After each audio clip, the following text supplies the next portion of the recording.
Bonjour à tous, ici Kyoju disons, j'espère que vous allez bien, moi ça va extrêmement bien, je pète la forme. Donc aujourd'hui nouvelle vidéo sur ma chaîne YouTube qui est la cinquième normalement, je suis pas idiot, c'est bien la cinquième. Donc cette vidéo parlera des top 5 de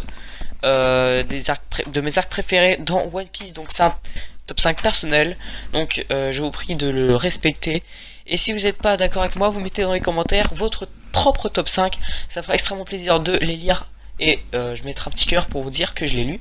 Et je vous répondrai, etc. Bref. Je vous annonce la nouvelle vidéo de la semaine prochaine. La semaine prochaine, ça sera une vidéo théorie sur la dureté de One Piece.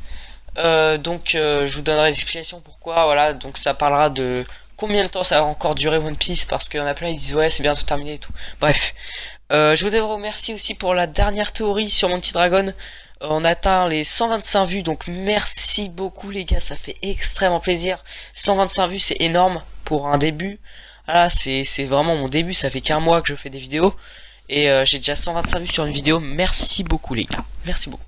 Donc, on passe tout de suite au sujet de la vidéo. Donc, c'est parti.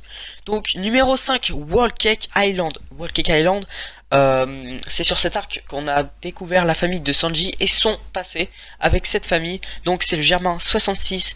Je sais pas que j'aime pas cette famille, mais c'est que ils sont inhumains, quoi, c'est pas possible. Sauf Reiju, j'aime beaucoup Reiju, bref, voilà. Le combat de Luffy avec Katakuri, parce que c'était un combat très long, mais très instructif. J'ai beaucoup aimé ce combat. On a vu des nouvelles techniques, donc le Snake Man de Luffy.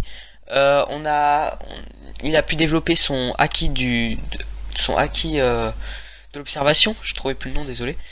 Et voilà, donc c'est le territoire aussi de Big Mom, donc c'est pas un arc de merde, hein, voilà, c'est vraiment un gros arc là, hein, c'est quand même le territoire d'un Yonkou, Big Mom.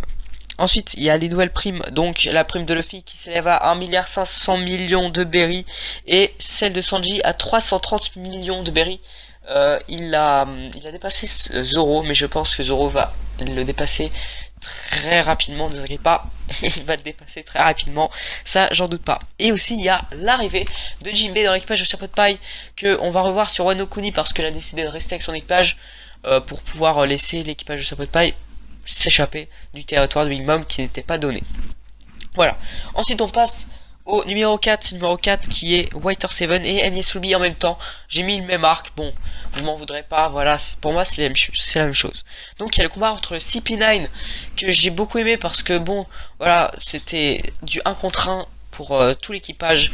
C'était vraiment ouf, j'ai beaucoup aimé surtout le combat de Zoro, celui de Sanji. Voilà, j'aime beaucoup celui de Luffy aussi, mais je préfère les deux de Sanji et de Zoro. Ils étaient beaucoup plus...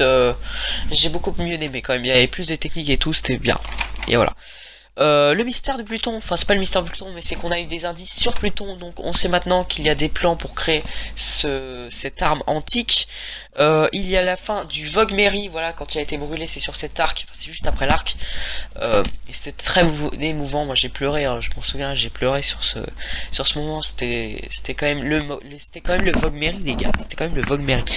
Ensuite bah du coup il y a l'avenue du Southern Sunny, donc le nouveau bateau de l'équipage Popeye, parce qu'ils vont bien un nouveau bateau s'ils veulent naviguer, parce que des pirates sur bateau c'est pas des pirates, hein.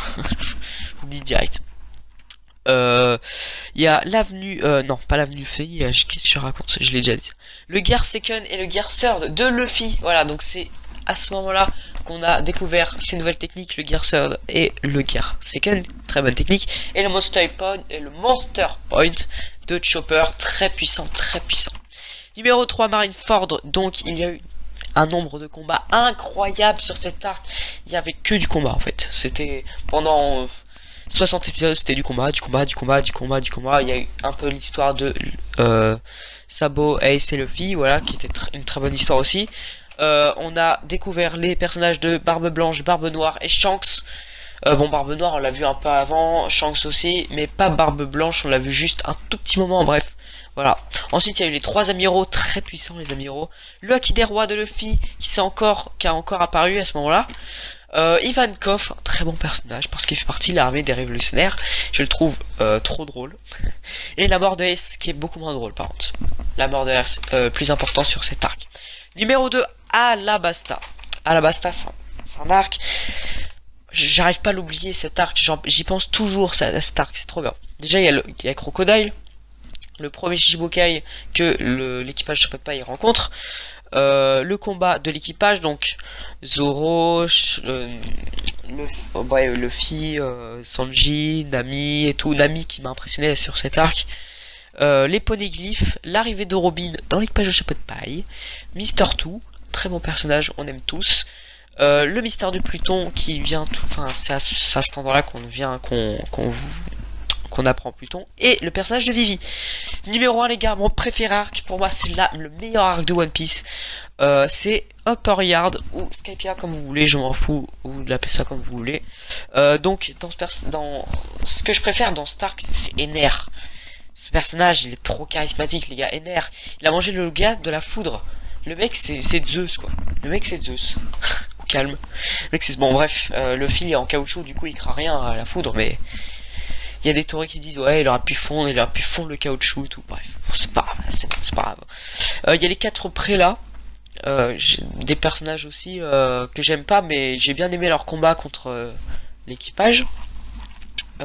La rencontre de Barbe Noire et de Bellamy. Donc Barbe Noire je l'aime pas et Bellamy je l'aime bien. Voilà. Donc voilà, maintenant vous allez dire ouais je préfère Barbe Noire et tout. Ensuite nouvelle technique de Zoro, donc le calibre. Donc je crois que c'est 36 calibres.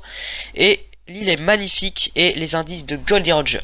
Voilà, donc j'espère que cette vidéo vous aura plu. N'hésitez pas à mettre un gros like et un commentaire et je vous répondrai tout de suite. Donc on se retrouve pour la prochaine vidéo qui sera une théorie sur la dureté de One Piece. Donc ciao tout le monde.